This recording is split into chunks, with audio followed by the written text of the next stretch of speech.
of UArt 500 grit.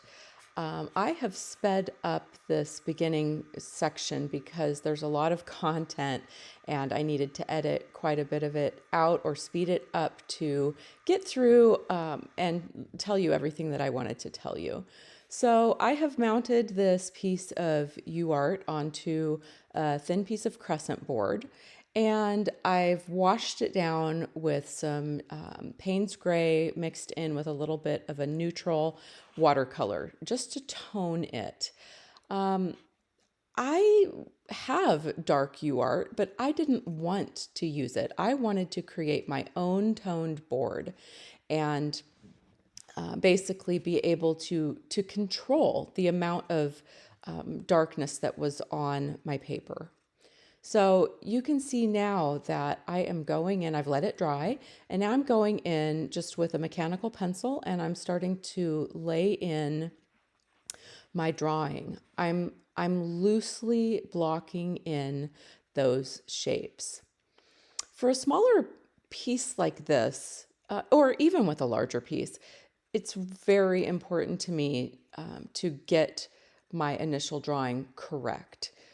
So I've sped this up quite a bit, and you're obviously watching it in that way, but I spend a pretty fair amount of time making sure that I'm getting my drawing correct. You can see if you're, looking over there that I'm using some angle sighting to make sure that everything is correct. And I'll talk about that a little bit more as we progress through the piece. But I wanted you to see this process because it's very important. If I get the drawing right, a lot of the work is done for me because it's a roadmap. I'm going to use this, throughout the piece. It's really the bones of the piece.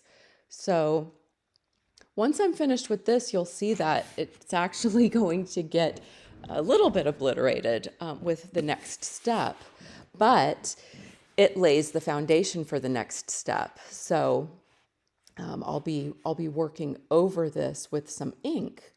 And I thought that this would be a really interesting piece to share with you. So there's the ink, it's India ink, and I've just taken it and put it in a cup, and I've added just a little bit of water. In fact, it was raining quite heavily the day that I did this, and I just stepped outside of my studio and held my little plastic cup with the ink in it out in the rain and let a little bit of the rain just fall into the cup. So I didn't want it to get, too runny. You can see there that I'm working fairly loosely around the piece, but I'm almost creating a no-tan, and I'm really just following the drawing that I have created to create this no-tan, which will really be the base of my piece to work over in pastel. I love working this way. I love working with ink or really washes of watercolor, even gouache, ink tints, ink. We can talk about all those things, and over time I will show you all of those methods that I use. But this ink really creates, the ink has a bit of a warm tone to it, which is why I chose, part of the reason why I chose it. I also just enjoy it because it dries quickly. It's an easy way to create my value study. This is basically, just a very basic value sketch that I'm creating.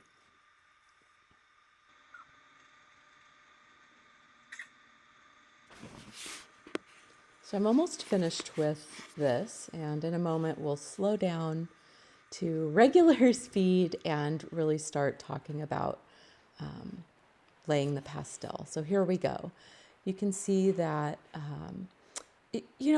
in a piece like this that's really complex, it has a lot of parts. It's a complicated scene.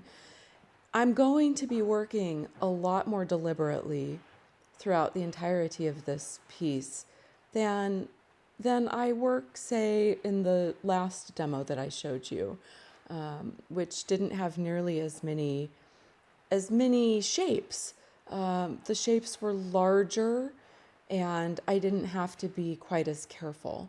So I enjoy working both ways, but this type of a scene does require a little bit more forethought and more deliberation. But as per my usual method, I'm starting out with my darks. And I really, when I was looking at this picture, you can see obviously that with the photograph, photographs lie. They blow out the light and they make the darks too dark. So we really have to observe. I try to remember what the scene looked like when I was there and I took the photo. And sometimes that's not possible because, as an example in this piece, I actually took this photo while my husband was driving, and I took photos of the woods that we were driving past out on a country road that we were driving to get back home. And I take a lot of photos that way. And so I wasn't able to sit and contemplate what the scene looked like because it was a very quick passing scene. So that's when we have to take our imaginations out and really look into those darks and lights. And with experience, I think it becomes easier and easier if you're working from a photograph to do that. You can see here that I've laid in some of my basic darks, and now what I'm essentially doing is I like to lay in my lightest light, my darkest dark, and my brightest, most chromatic color really at the beginning of the piece. And just like, the drawing is a roadmap, so are these marks, but they are value and color marks. Roadmap, I'm sorry, they're a value and a more of a color roadmap because I know that I won't go any lighter than that light that I've just put in, and I won't go any darker than the darks that I've laid down.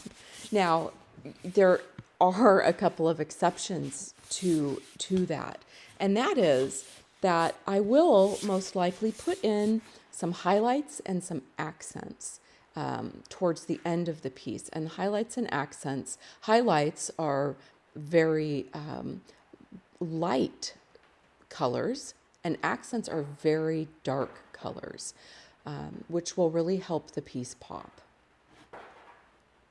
So you can see that I'm slowly working up. I'm experimenting.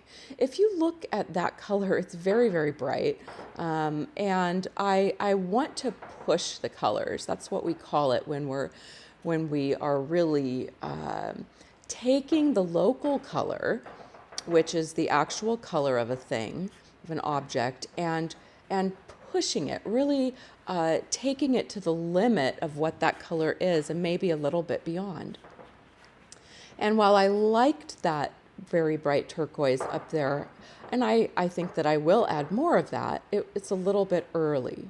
But right now I'm just experimenting.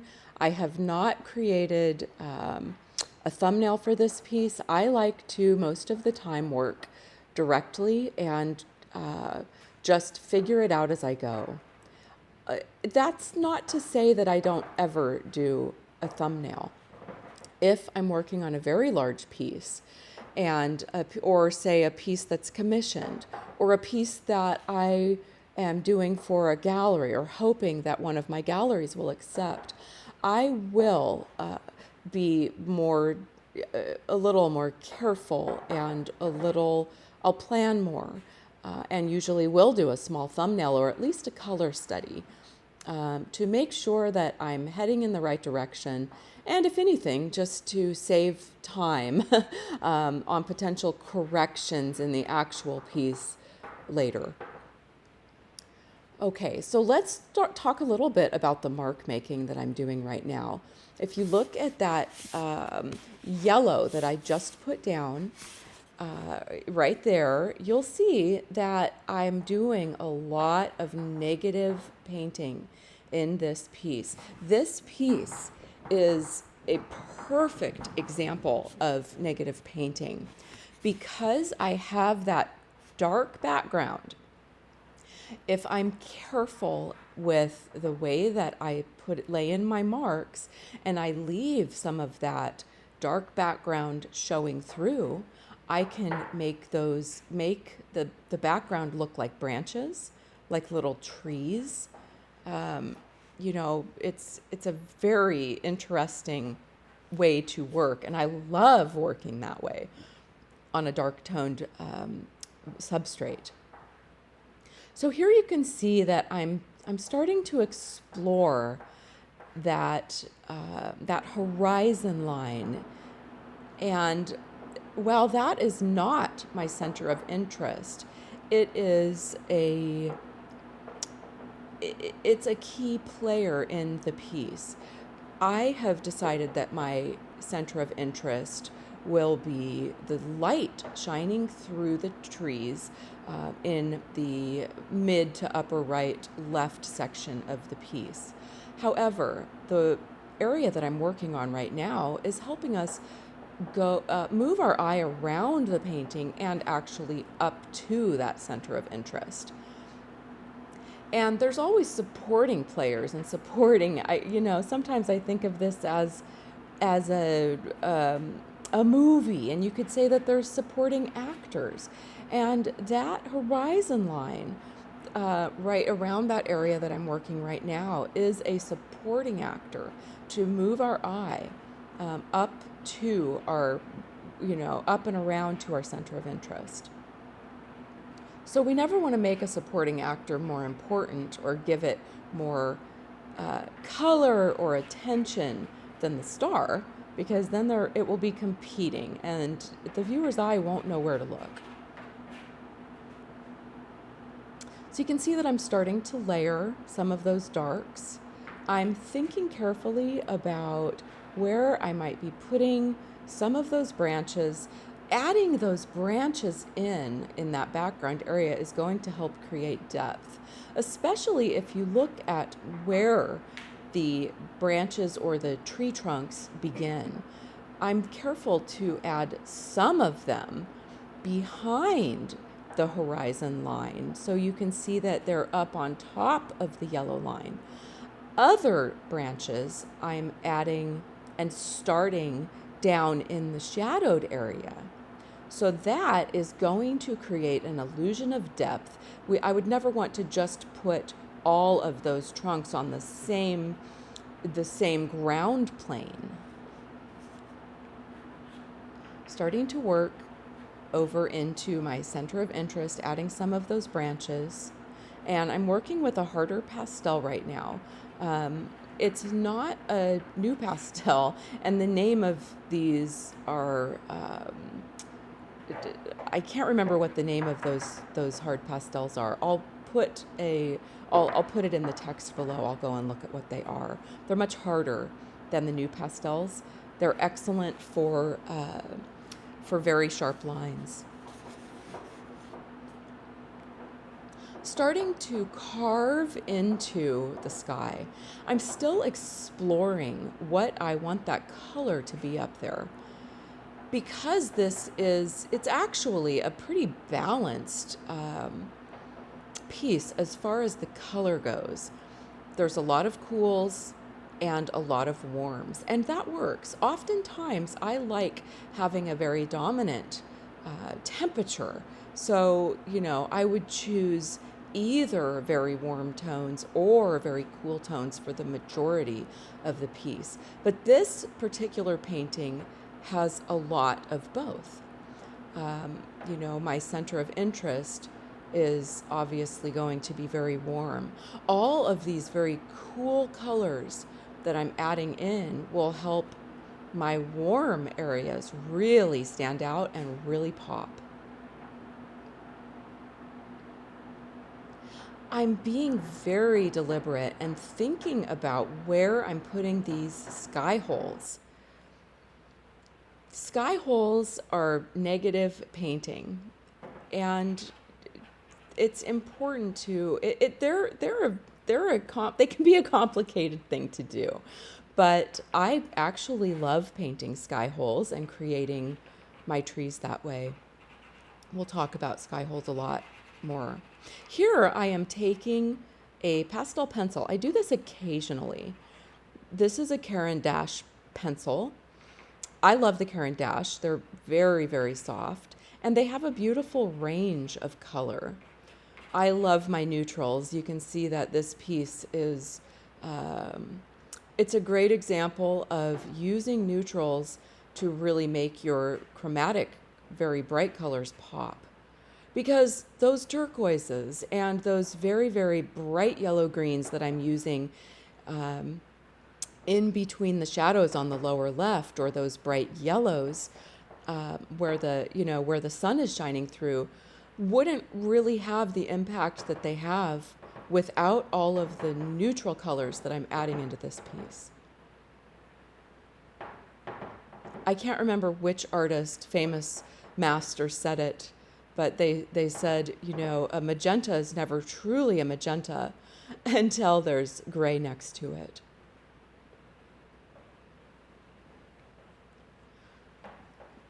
So working into and around these branches is really going to help create a lot of depth and just more complexity. I prefer to negative paint around my branches rather than just draw or paint the branches on top of the sky.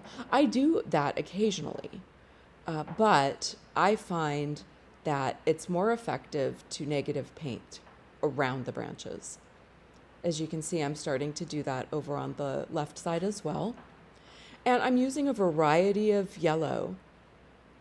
What I'm really thinking about is that the sun is peeking through this area, and I want there to be warmer yellows towards the center of my center of interest, and the yellows will get a little bit cooler as they move away from the center of interest, because the farther away from that sun they get, there will be more of the sky, which is blue, that will that will show through.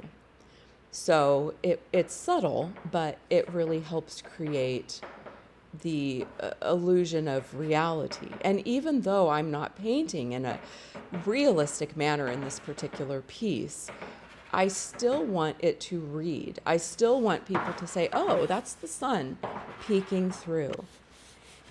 And to do that, I want to use, even though I'm pushing the color, I still want to use the colors that are correct. Starting to work into these center trees. They're a very important anchor for this piece. You can see here that, and I love doing this with my sky holes, I'll take a finger and just rub, kind of brush across one edge of the sky hole. It will really help create more of an illusion of the atmosphere, and make those sky holes a little bit more airy and not so hard. As we get closer to the outward edges of the foliage on those trees, more of the light will come through. And that's why I'm keeping the center of those trees in the middle darker and cooler. And as I work outward, we go warmer and lighter.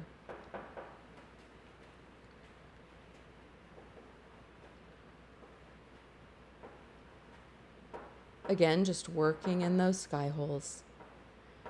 And it's a process. It's a process of sometimes putting them in and taking them out and putting them in again.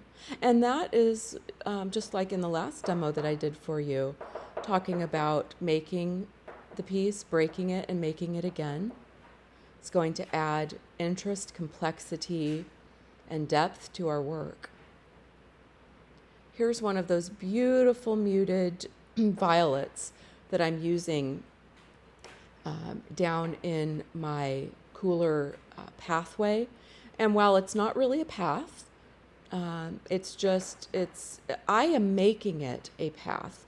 I don't particularly see a path in the photo, but I want to think of it as a path as I'm working, because that is a way to move the viewer in, invite the viewer into the piece and up and around. Starting to push that color again, using that beautiful kind of a greenish blue, a dark greenish blue in my shadows, because I want this to be a very edgy kind of piece. I really enjoy all the branchiness, if you will, and just really pushing the color to create this feeling. Sometimes it's just a feeling, and there's not really a way to explain what I'm going for. The painting explains it. No words are needed. And I think that with experience and practice, sometimes we just will learn our own intuition of where we want a piece to go and understand how to get there as far as color is concerned. Here you can see that as I'm working that horizon line in the background, I'm breaking up some of the edges. I'm taking some of the more neutral color that I'm using for the far trees and pulling it down into that brighter yellow of the ground plane back there, because I don't want a ton of hard edges, even though I want this piece to be edgier, if you will, not only literally speaking with harder edges all around, because that will help create that feeling of being in a forest and having all of the hard edges of the trees and the branches, but also just in a compositional and painterly sense. I don't want a lot of hard edges in the outer areas. I don't want our eye drawn very much to that horizon line on the right. So breaking up the edges a little bit, pulling color into each other will help us not have the viewer drawn there so much. So here you can see that I'm starting to lighten up and warm up the trees on the left-hand side. That's where the sun is coming through, and those trees will be warmer because of that. Now, it's not as obvious in our reference photo, but again, I am pushing that color. I'm dramatizing it. The human eye, at least in works of art, likes drama. And part of learning how to create that is just experience and time, but also just really studying your reference and saying, okay, I can see that this is blown out, but I know that the sun was coming through there. And I know that the sun is yellow. So I can take that knowledge and start to take it and put it into my piece and say, okay, even though I don't see a lot of yellow in my sky in the photo, I know it's there, so I can put it into my painting. And by putting some slightly subtly darker valued yellows around my very, very light area in that upper left area that I want my center of interest to be, it gives the impression of that being exactly where the sun is shining through.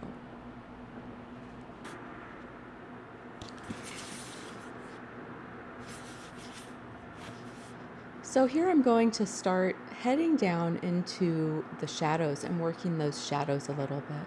I haven't touched on the shadows much in this demo yet, so let's talk about that for a little while.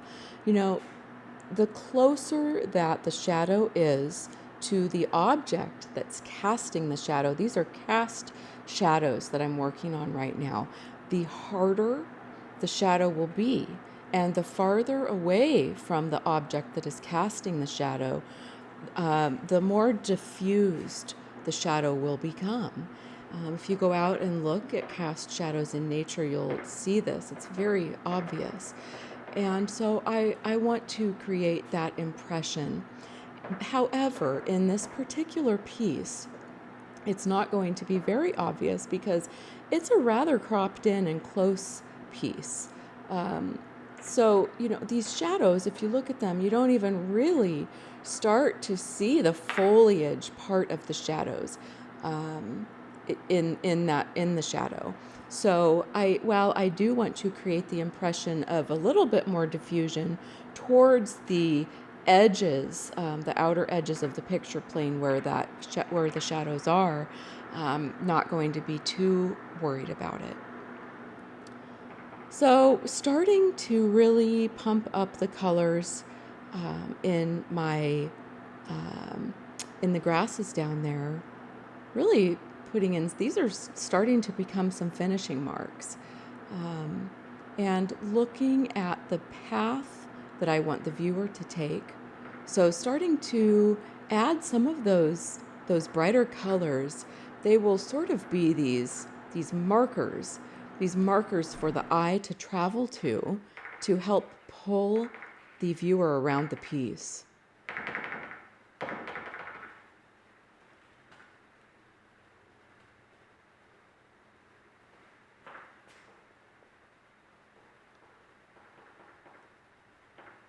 Starting to add some form to that tree on the right.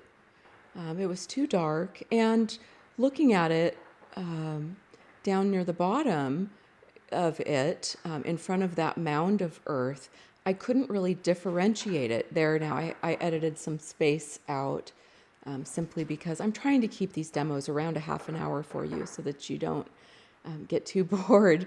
But you can see that by adding some of that muted violet, which I also used in the shadow areas of the cast shadows that the trees are casting, used the same color in that tree, which is lighter than the base color of the tree. It really helped differentiate it. It really helped it stand out from that ground mound of earth. And I'm taking that same color and working it into a little bit of the trees on the left. Again, using a limited palette, even though, with pastel, you typically do use more sticks, layer the sticks, than if I was, say, working in oil or acrylic or watercolor, simply because that's the nature of pastel, is we have a lot of different colors to choose from that are all individuals in stick form. But, with that said, I still like to keep my palette rather limited. So taking the same colors, that muted violet that I used in the cast shadows and using them in the trees, helps create unity in the piece. Up here, I am pushing the color of that outward edge of that tree to show that there is sunshine that's affecting it, that's coming through the foliage there. And it's just really going to amplify the focal area up there. And these are really some finishing edges here, finishing marks. I noticed that I really wanted to continue that bright yellow green down at the lower left, and it's sort of creating this pathway. And I needed it all the way over to the edge in order to do that.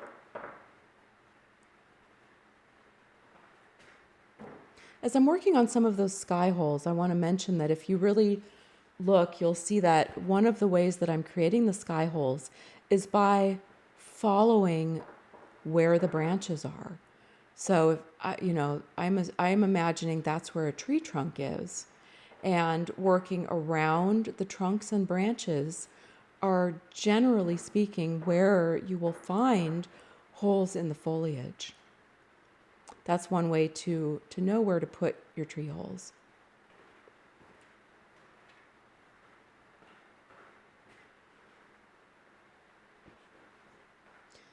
Really just slowing down at this point because I'm nearing the end of the piece and stepping back a lot. You don't see that because I've edited it out, but I step back a lot and look at the piece from a distance. I'll take a photo and go look at the photo in the mirror so that I'm seeing it from a different perspective.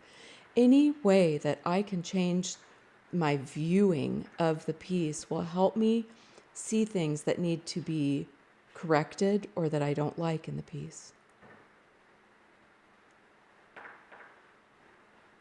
Taking some of the greens that I've used up in the center trees and trying to place it in some additional areas, really breaking up some edges so that I don't have so many hard edges.